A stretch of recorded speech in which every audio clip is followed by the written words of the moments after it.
Hello and welcome to Devlog number 6, the most delayed update video on the internet. So before I get into anything else, I would like to mention that Alex Carpenter, the co-developer of the game Float, did make me a tile set. However, I can't really implement it because it's stylistically very, very different to what I already have. You should definitely check out his game Float. If he's watching this, hey, I'm sorry. It was good though. I'll probably be showing the tile set on screen during this time, so you can see what it looks like. All around very nice job. But yeah, as I said, it's very different, so not gonna happen. In other news, my motivation died over the past week, as I'm sure some of you are aware, due to the heat wave that happened over like all of Britain.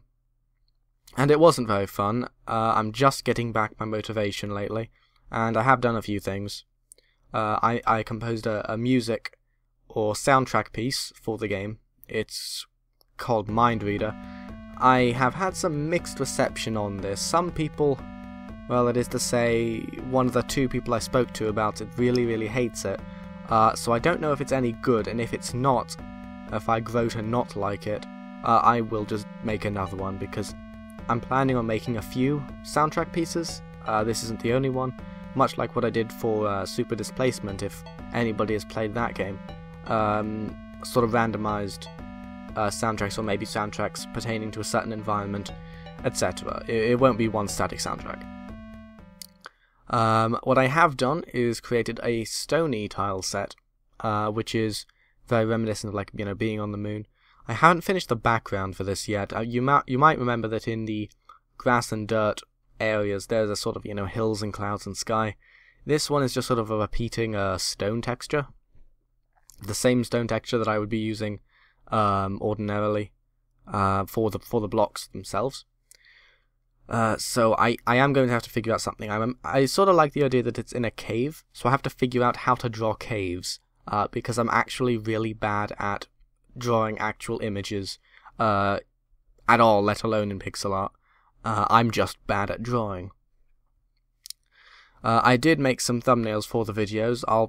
I don't know if I'll get around to making a thumbnail for this one, or if I'll just put it up and then think of the thumbnail later. Yeah, that's the thing, it makes it look a little nicer. I have been considering some design changes. I'm planning on making the game a bit more sort of mission-based rather than 60 seconds and you're out. The current idea is that you have to destroy a core to teleport to the next level, and I'll explore the lore implications of this in a different time. I haven't got it completely mapped out. Maybe to stop things from being over too quickly, or just running and shooting the thing, you might have to kill a sufficient quota of enemies to unlock the core, or wait a sufficient time, something along those lines. So there will be some limitation in how you can use it. The only problem with this system is that the maps might have to be a bit bigger, such as in like Risk of Rain. Maybe not Risk of Rain size, because those maps are actually pretty big, but definitely bigger than what they are now. As I said, this is all open to change. I'll figure something out at a later date. I've also got the idea where the player must choose from a set pool of upgrades at the beginning of the game. So that would be, instead of looping around the game multiple times and upgrading incrementally like that, you would start with, say, 3 upgrade points. You have a choice of however many upgrades, say 9 upgrades, and you can only choose 3, and then you go into the game. And you can choose any 3 each time you play the game, and I think that would also be an interesting sort of bit of agency, because this game is just all about upgrades now. It is only upgrades. There are only upgrades. This game is upgrades. I am currently working on a specific script or storyline. I'm not sure whether I'm going to make it particularly story-based. I don't know if it's good to leave it as a sort of Risk of Rain vague thing, seeing as that's a big inspiration for this game, or if I want to actually go and have a proper story, like a proper narrative, have other spacemen visible in the game, and then he like gets dropped onto the planet, or for whatever reason he has to like escape pod, falls out of an escape pod onto the planet, something like that. I don't know. Again, I haven't worked this out. So I'll think of that later on. Maybe that'll be in a lore video, seeing as that's obviously very lore related. I did come up with the idea that I just sort of jotted down at the end of these bullet points here, is to have teleport switches, or to have some sort of teleport functionality, which would move the player to a random, or semi-random part of the map.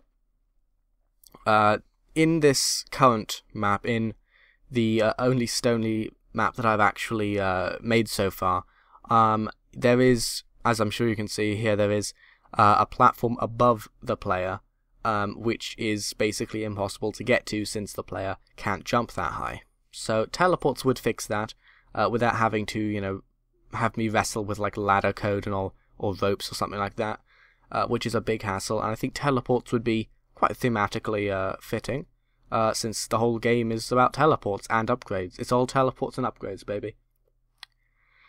And now more pertinent to the actual gameplay, I have the Kyzt now have better dying animations.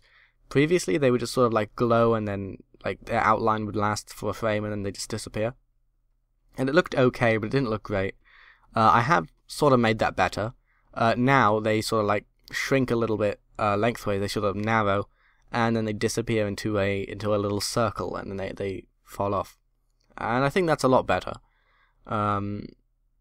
Yeah, it's a miracle how I actually managed to do that. That took me, I must have spent 2 hours on that the other day. I spent way too long on it. I spent another 90 minutes on the muzzle flash animation, which I still don't really like. Definitely probably going to change maybe the colours or something. Maybe remove a few frames because it looks kind of weird and smooth. There's definitely something wrong with it. And I am going to fix it. And that is what I have done. This video is actually a little bit longer than usual. On my recording, it's, pushing up 7 minutes now. So hopefully that'll make up for the fact that it is in, like, half a week late. Or maybe it's a full week late. I don't actually know how late it is. It's pretty late either way. And yeah, that's pretty much it. Stay tuned for more update videos, lore videos, miscellaneous video essay videos, or any other video that I deem appropriate for my channel. That's it. Goodbye.